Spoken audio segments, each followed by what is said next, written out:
Bonjour à tous. On va finir votre chapitre 1, puis ensuite commencer votre chapitre 2. Donc pour cette vidéo-ci, qui est une durée d'environ 15 minutes, on va finir le chapitre 1. Je pense qu'on va avoir juste assez de temps pour faire ça. Donc on était rendu aux probabilités conditionnelles, au point 1.9, page 38 de votre volume. Donc quand on parle de probabilité conditionnelle, c'est une probabilité qui dépend d'une condition qui a été antérieure, bien entendu. Donc la probabilité conditionnelle d'un événement qu'on note A arrive par rapport à un autre événement, donc en condition avec l'événement B. Et c'est la probabilité que l'événement A se produise sachant que l'événement B s'est produit. Okay? La notation mathématique d'écrire ça, c'est ce que vous avez juste ici. P de A, grande barre B. La grande barre veut dire sachant. Donc la barre qui est ici, lorsque vous voyez ce symbole mathématique là, vous pouvez dire ça en langage courant comme sachant. Donc ce que vous avez à gauche de l'égalité, c'est probabilité que A s'est produit, sachant que B s'est produit. Probabilité de piger une dame, sachant qu'on a pigé une carte de trèfle, par exemple, ce genre de truc-là. Donc, on va faire des calculs là-dessus, et puis la formule, vous l'avez à droite, là, bien entendu. C'est la probabilité de l'intersection des deux événements, divisée par la probabilité de ce qui est à droite du sachant que. Okay? Donc, c'est ça la formule. On va se pratiquer avec quelques exemples à faire ça. Donc, grossièrement, la nouvelle matière pour cette vidéo-ci, c'est ça. Maintenant, c'est comment est-ce qu'on peut l'intégrer dans des exemples. Numéro 1, on pige une carte au hasard dans un jeu de 52 cartes régulier. Si on pige une carte de cœur, quelle est la probabilité que ce soit une dame? Donc ici, on va se définir nos événements A et notre événement B. Donc ici, vous pouvez appeler ça l'événement C et l'événement D pour dame et cœur si vous voulez, mais je vais appeler ça A et B pour être cohérent avec ce que j'avais dans ma formule. Donc ici, on va appeler ça piger une dame, ça va être mon événement A, piger une dame. OK? Et l'événement B, ça va être piger une carte de cœur. Je vais écrire piger un cœur pour économiser sur le crayon. Sur le temps surtout. Okay? Qu'est-ce qu'on demande ici? On cherche. Si on pige une carte de cœur, quelle est la probabilité que ce soit une dame? Donc, on cherche la probabilité d'avoir pigé une dame, la probabilité d'avoir l'événement A, sachant qu'on a pigé une carte de cœur. Donc, sachant qu'on a eu l'événement B. On est certain que l'événement B s'est produit. Quelle est la probabilité que l'événement A se produise? On est certain d'avoir pigé une carte de cœur. Quelle est la probabilité d'avoir pigé une dame? Est-ce que ça change la probabilité d'avoir pigé une dame, qu'on ait pigé une carte de cœur, oui ou non? Ben, c'est ce qu'on va voir. Alors là, on va parler d'indépendance d'événements à ce moment-là. C'est la page suivante dans mes notes de cours. Donc, on va juste suivre la formule ici. Vous allez voir, c'est très logique. C'est la probabilité d'avoir pigé A et B divisé par la probabilité d'avoir eu B. Donc, divisé par la probabilité d'avoir pigé une carte de cœur. C'est quoi la probabilité d'avoir A et B en même temps? C'est quoi la probabilité de piger à la fois une dame et à la fois une carte de cœur? Ben, c'est la probabilité de piger la dame de cœur. On a une chance sur 52 de réaliser ça. Il y a une seule dame de cœur dans le paquet de cartes. Et on divise ça par la probabilité de ce qui est à droite de notre barre, de notre sachant que, qui est piger une carte de cœur. Quelle est la probabilité de piger une carte de cœur? Il y a 13 cartes de cœur sur les 52 dans un paquet. Okay? Où on a une chance sur 4, ça revient au même. Soit on pige une carte de cœur, carreau, trèfle ou pique, il y a le même nombre de cartes pour chaque catégorie, donc on a une chance sur 4. Donc ici, j'ai laissé sur 52 pour que ce soit plus facile à simplifier, parce que vous voyez qu'elle est divisée par 52, les 52e s'annulent en haut et en bas de la fraction qui est ici. Donc on a donc une chance sur 13 de piger une dame, sachant qu'on a pigé une carte de cœur. Ça fait du sens en sacrifice. Si je vous dis j'ai une carte de cœur dans les mains, quelle est la probabilité que ce soit une dame? Ben, tu vas me dire, il y a 13 cartes de cœur, il y a une seule carte qui satisfait ton critère d'être une dame, la dame de cœur. On a donc une chance sur 13 d'avoir pigé la dame de cœur, d'avoir pigé une dame, sachant qu'on a pigé une carte de cœur.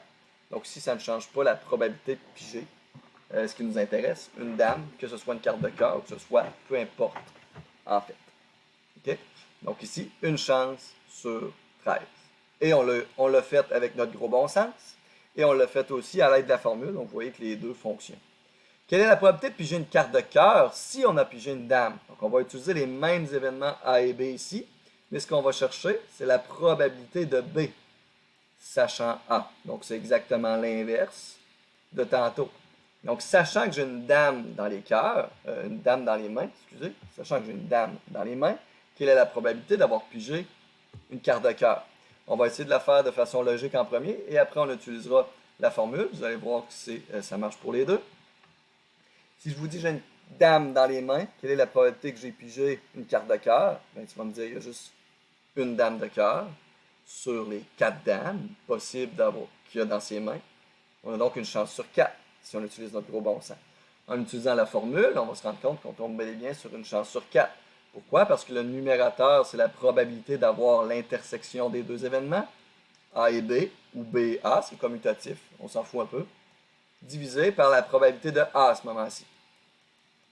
On est toujours la probabilité de ce qui est à droite de notre barre, de notre sachant que. La probabilité de l'intersection n'a pas changé. La probabilité d'avoir A et B en même temps, c'est la probabilité de piger la dame de cœur, une chance sur 52. Divisé par, ici, probabilité de A, probabilité de piger une dame. Il y a combien de dames? Il y en a 4 sur 52. Je peux écrire encore une fois une chance sur 13. C'est juste que moi, j'affectionne particulièrement le fait qu'on a le même dénominateur en haut et en bas. Il se simplifie. On arrive donc à une chance sur 4, pareil comme on l'avait déterminé dans notre temps. Donc, il y a des cas comme ça, de probabilités conditionnelles, qui sont très faciles à faire de façon logique. Dame de cœur, peu importe ce genre de problème-là. Mais c'est bien important d'être capable d'utiliser la formule aussi. On va faire des choses qui sont peut-être un peu plus complexes et où on n'aura pas le choix d'utiliser la formule. En voici un. Le numéro 2 qui est proposé dans vos notes de cours. En 2010, le Québec comptait 1500 écrivains professionnels, donc qui ont publié au moins 2 livres dans leur carrière, dont 710 de ces 1500-là ont moins de 45 ans. On dénombre 974 écrivains qui ont fait moins de 5 000 $ avec leur création littéraire pendant l'année 2010. Parmi ceux-ci, 422 ont moins de 45 ans. On a ABCD. Calculer la probabilité qu'un écrivain touche 5 000 $ ou plus pour ses créations littéraires s'il a. Donc le s'il a, il faut voir ça comme un sachant qu'il. Donc il faut voir ça comme une probabilité conditionnelle comme on vient de voir. Okay? Donc ce ne sera pas toujours écrit sachant que dans un exemple, mais il faut être capable de traduire un peu pour en arriver à trouver l'équivalent. S'il a, sachant que, c'est un peu la même chose contextuellement parlant ici. Donc, on va se définir nos événements ici. Moi, dans mes notes, je m'étais défini l'événement A qui était un écrivain à moins de 45 ans. Et l'événement, j'ai appelé ça l'événement R, donc A pour âge et R pour revenu. L'événement R ici, ça va être gagner moins de 5 000 $. C'est les deux informations, c'est les deux paramètres qui nous intéressent ici. Donc, gagner moins de 5 000 $ ou gagner plus de 5 000 $, avoir moins de 45 ans ou avoir plus de 45 ans. Je vais donc mettre ça sous forme de tableau avec A et son complément, A'. Donc, soit on a A, soit on n'a pas A. Et soit on a R, donc soit on a gagné moins de 5 000 ou soit on a gagné plus de 5 000. OK? 5 000 et plus. J'ai donc A, A' et R, R'. Et je vais me faire aussi une colonne et une ligne totale. Comme ça. C'est pas évident de faire des belles lignes droites avec une souris. J'espère que c'est clair quand même. On a besoin d'une autre ligne là. Je pense que j'ai toutes mes lignes. On va aller lire les énoncés qui sont là. Donc au total, on avait 1500 écrivains. Donc ça, je vais l'écrire dans ma ligne et colonne totale.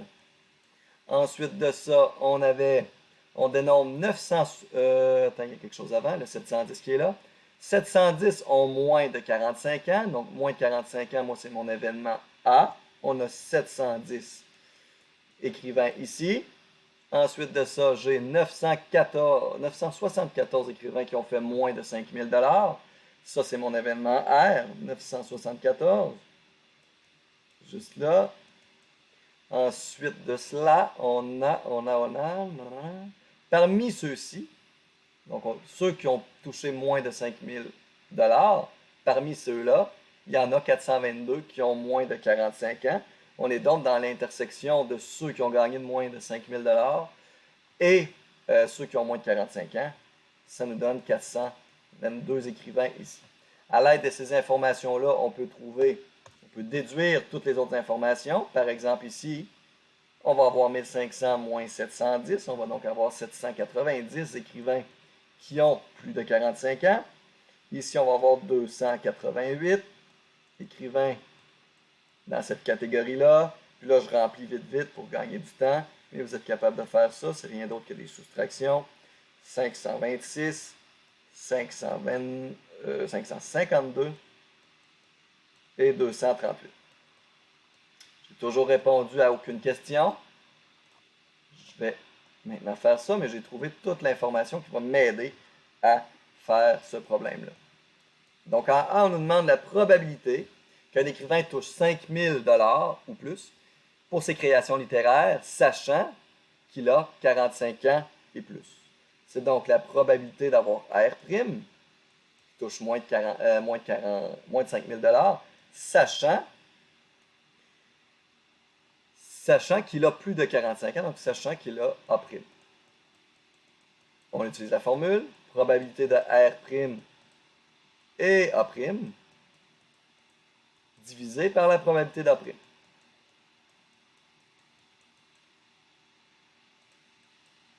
Ça va vous donner ici 238. Ici, c'est un calcul de probabilité, donc on a 238 divisé par 1500, ça serait ça notre numérateur, et notre dénominateur serait aussi sur 1500. Donc ici, j'aurais un divisé par 1500, puis en bas aussi, j'aurais un divisé par 1500.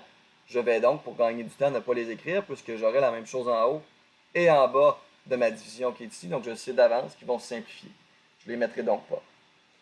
Et probabilité de A', donc A', on va aller ici, c'est 790.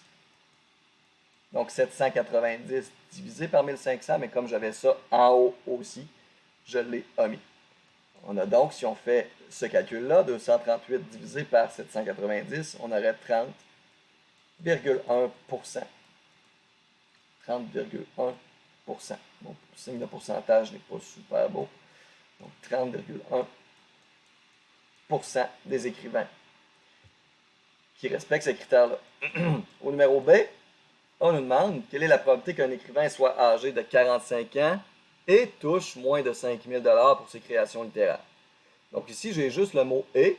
C'est pas un « sachant que », c'est pas « s'il a », c'est pas rien d'autre. Donc ici, c'est pas une probabilité conditionnelle. Cette probabilité-là, vous étiez capable de la calculer avant le cours d'aujourd'hui. Okay? Donc ça va tout le temps être mêlé, là, les questions. Ça ne sera pas vraiment plein de questions sur les probabilités conditionnelles, puis après ça, d'autres questions sur d'autres notions. Donc, il faut faire attention de bien lire et de bien comprendre. Donc ici, ce n'est pas une probabilité conditionnelle, je cherche juste la probabilité d'une intersection. Je cherche la probabilité qu'il soit âgé de moins de 45 ans, donc de R, et, donc n'oubliez pas que le et c'est une intersection, touche moins de 45 000, donc probabilité de A et R, R et A. On en a 422 parmi les 1500 écrivains qui respectent ce critère-là, ce qui nous donne 28,1% des écrivains. Au numéro C, on a deux numéros. On a le numéro I et le numéro II. On va commencer avec le premier. Quelle est la probabilité qu'un écrivain touche moins de 5 000 pour ses créations littéraires? Donc ici, encore une fois, ce n'est pas une probabilité conditionnelle. C'est juste, touche moins de 45 000, c'est la probabilité de R. Probabilité de R, on va aller regarder dans la colonne R, j'ai 974. Écrivains sur 1500, tout simplement, ce qui va vous donner ici 64,9%. Et au II, on nous demande, est-ce que cette probabilité-là est la même chez les écrivains de moins de 45 ans? Donc ici, c'est une probabilité conditionnelle. On cherche la probabilité de R, sachant qu'il a l'âge de 45 ans et moins. Et ici, on utilise la même formule. Il me reste juste 10 secondes, donc j'écris la réponse. Mais c'est la probabilité de l'intersection divisée par la probabilité de A. Et ça va vous donner 59,4%. Donc non, c'est pas la même probabilité.